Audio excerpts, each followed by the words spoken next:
Ingat tak hari tu saya ada tanam kentang. Kentang ni dah mati dah. Saya tak tahu dia mati sebab dah ada ubi ataupun mati sebab cuaca. Jadi saya nak cubalah korek kan.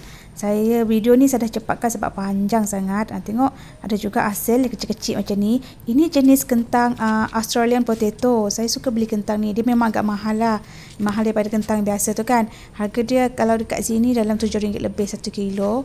Dapat sebiji yang kita korek lagi. Dapat lagi 2 biji. Alhamdulillah. Ini pun dah syukur dah. Saya pun tak tahu dia ada isi. Saya ingatkan dia dah mati. Sebab dia mati kan.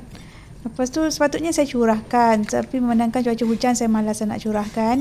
Saya korek-korek macam ni je lah. Cari isi dia. Ada lagi sebiji. Alhamdulillah. Tu korek lah sampai habiskan. Cari keseluruhan tempat ni. Takut ada yang tertinggal.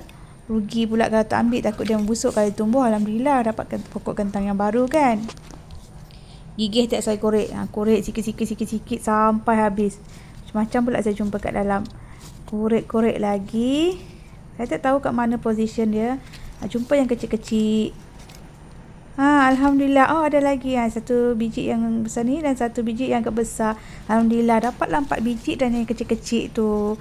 Yang kecil-kecil tu saya rasa kalau pokok dia tak mati, dia boleh membesar kot. Sebab pokok dia dah mati dah. Mungkin sebab cuaca kan. Saya baca kalau kentang ni kita tanam, dia ambil masa dalam 3 bulan. Ataupun 3 bulan lebih lah. 100 ke 120 hari. Tapi sekarang baru dalam 2 bulan lebih. Alhamdulillah lah dah ada ubi juga tu. Okey, jom kita bersihkan kentang-kentang yang saya dapat ni. Tengok, dia macam ni. Dia berbeza daripada kentang yang biasa tu. Sebab ni jenis yang Australian potato. Saya suka sangat kentang ni. Sebab tu saya tanam. Alhamdulillah berhasil dah juga. Yang ni dah membusuk pula. Dia punya ubi. Kita buang. Yang kecil-kecil ni pun kita boleh masak nanti. Comel-comel. Macam nak saya suka. Tengok. Alhamdulillah. Inilah hasil kita.